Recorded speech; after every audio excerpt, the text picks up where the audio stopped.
नमस्कार दोस्तों, आपका स्वागत है हमारे यूट्यूब चैनल में। कैसे हैं आप सभी लोग? आई होप आप लोग बहुत अच्छे होंगे। आज की इस वीडियो में हम बात करेंगे कि जब हमारा बच्चा 10 मंथ का हो जाता है तो हमारे बच्चों में क्या क्या मेजर चेंजमेंट आते हैं। जी हाँ दोस्तों, अगर आपका बच्चा 10 महीने का हो चुका है तो आपको बहुत बहुत मुबारक हो, क्योंकि आपका बच्चा अगले कुछ महीनों में जो है पूरा 1 ईयर का हो जाएगा।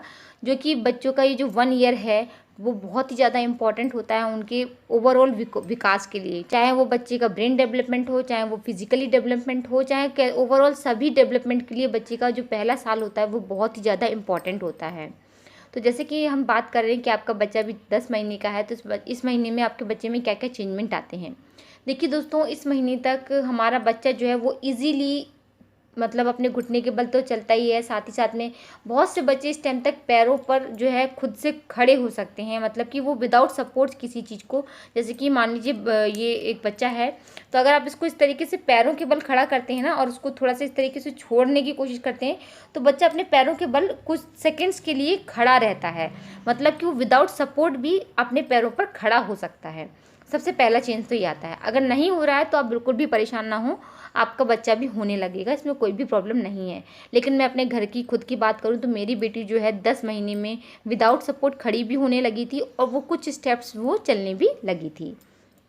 ठीक है ना। लेकिन ये नहीं कहेंगे कि ओवरऑल अच्छी तरीके से दौड़ने लगी थी, भागने लगी थी, जी नहीं। लेकिन हाँ, वो जो है विदाउट सपोर्ट जो है खड़ी भी हो जाती थी, और कुछ स्टेप्स चलती भी थी, 1-2 स्टेप्स, और फिर वो थोड़ा सा संभल नहीं पाती थी। तो ये होता था, ठीक है ना।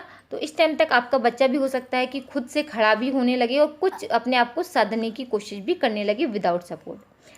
इसी के साथ साथ आपके बच्चे का अगर वजन देखा जाए तो इस टाइम तक अगर आपके बच्चे का वजन, अगर आपकी बेटी है तो अगर 8 किलो तक भी है तो भी कोई प्रॉब्लम नहीं है, सफिशेंट है। और अगर आपका बेटा है तो आपके बच्चे का वजन अगर 9 किलो है, अगर इससे ज़्यादा है, तो भी इसमें कोई प्रॉब्लम नहीं है। ये बहुत ही अच्छी बात है, ठीक है। साथ ही साथ में इस टाइम तक आपके बच्चे के जो हाथ पैर का कोऑर्डिनेशन है वो बनने लगता है। जैसे कि मान लीजिए आपका बच्चा किसी चीज़ को पकड़ के खड़ा हुआ है इस तरीके, जैसे मान लीजिए ये बच्चा है, ये मतलब खड़ा हुआ है इस तरीके से, ठीक है, किसी चीज़ को पकड़ के खड़ा है, तो वो दूसरे हाथ से झुक करके इस तरीके से चीज़ों को उठाने की भी कोशिश करता है। मतलब उसके पैरों का और हाथों का जो कोऑर्डिनेशन है वो भी परफेक्ट बनने लगता है धीरे धीरे, ठीक है।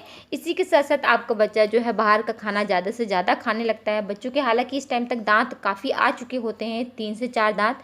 तो अगर आप चाहें तो बच्चे को कुछ जो चूसने वाली चीज़ें हैं, जैसे कि कैरेट हुआ, कुकुम्बर हुआ, ये चीज़ें आप बच्चों को दे सकते हैं खाने के लिए, या फिर आप एक आध बिस्किट बच्चे को पकड़ा सकते हैं, जिससे कि बच्चा उसको अपने हाथ से खुद से खाना सीखे। तो इस टाइम पे आप बच्चों को जो है जो दांत से काटने वाली चीज़ें हैं वो भी दे सकते हैं, उसमें भी कोई प्रॉब्लम नहीं। बस ध्यान ये रखिएगा कि बच्चों को इतना छोटा पीस ना दें कि बच्चा पूरा उसको मुंह में खा ले। थोड़ा बड़ा पीस दीजिएगा जिससे बच्चा उसको पकड़ के उसको काटने की कोशिश करे, ठीक है ना।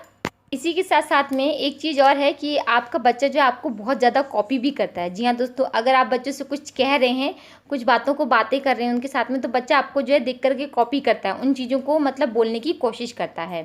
तो ये भी बच्चों में चेंजमेंट होते हैं। साथ ही साथ में इस टाइम तक अगर आपका बच्चा जैसे कि 10 महीने का है, तो 10 महीने का बच्चा जो वो रात में प्रॉपर नींद लेता है, आराम से सो जाता है, उसमें भी कोई प्रॉब्लम नहीं होती है। बच्चा आराम से रात में सोता है और दिन में भी एक नैप जो है वो ले लेता है। तो बच्चे की जो नींद है वो रात में फिक्स हो चुकी होती है। ऐसा नहीं कि बच्चा आपको परेशान कर रहा है, रात में बार बार उठ रहा है, रो रहा है, तो ऐसा भी नहीं होता है। बच्चा आराम से जो है पूरी रात जो है वो सो सकता है। एक बात और ध्यान रखिएगा, अगर आपका बच्चा 9 महीने का है या 10 महीने का है, हालांकि बच्चों की मसाज तो बहुत ज़्यादा ज़रूरी होती ही होती है, लेकिन आप बच्चों की इस टाइम पे बच्चे की जो मसाज है वो बहुत अच्छी तरीके से कीजिएगा, बच्चों की पैरों की खास करके मसाज। क्योंकि इस टाइम पे बच्चा इतना एनर्जेटिक होता है, इतना ज़्यादा खेलता कूदता है, तो बच्चे को बहुत ज़्यादा ज़रूरी है, तो उसको थोड़ी सी रिलैक्सपन दें। आप बच्चों की अच्छी तरीके से मसाज करें, जिससे कि बच्चे को जो है मीन्स जो शरीर की थकान है वो जा सके और बच्चा अगले दिन के लिए रेडी हो सके। तो ये सारी चीज़ें आपको ज़रूर करनी है। आपको बच्चों को ध्यान रखना है। आप बच्चों को जो भी खाना पीना दे रही हैं उस पर भी काफ़ी ध्यान रखिएगा, जिससे कि बच्चे की जो ग्रोथ है वो अच्छी हो सके। और जितना हो सके उतना बच्चों से बातें कीजिए, बच्चों के साथ में खेलिए, बच्चों को अपना उनका जो एनवायरनमेंट है उसको थोड़ा चेंज कीजिए। बच्चों के सामने जो है बुक्स को रीड करके बताइए, बच्चों के साथ में न्यू एक्टिविटीज़ कीजिए, टॉयज़ के साथ में, बॉल्स के साथ में, जो भी आप कर सकते हैं। क्योंकि इस टाइम पर आपका बच्चा बहुत ही ज़्यादा चीज़ों को कैच करता है, समझता है, कॉपी करता है। है। आपकी बातों को हालाँकि उसको समझ में कुछ नहीं आता कि ये हो क्या रहा है, लेकिन फिर भी वो बच्चा जो है समझने की कोशिश करता है और अपनी जो ब्रेन की डेवलपमेंट है उसको बढ़ाने की भी कोशिश करता है। तो आप बच्चों के साथ में जितना ज़्यादा हो सके उतना इंटरेक्ट कीजिए, आप बच्चों के साथ में जितना हो सके उतना ज़्यादा समय दीजिए, जिससे कि आपके बच्चों की जो है ओवरऑल ग्रोथ जो है वो अच्छी हो सके। तो उम्मीद करती हूँ ये छोटा सा वीडियो आपको समझ में आया होगा कि आपको क्या क्या करना है और आपके लिए यूज़फुल भी हो। अगर यूज़फुल है तो वीडियो को लाइक करना बिल्कुल मत भूलिएगा और वीडियो को शेयर जरूर कीजिएगा हमारे सभी पेरेंट्स के साथ में, जिससे उनकी भी हेल्प हो सके। और अगर चैनल पर पहली बार आए तो चैनल को सब्सक्राइब किए बिना बिल्कुल भी मत जाइएगा। चलिए मिलते हैं अगली वीडियो में, तब तक के लिए नमस्कार।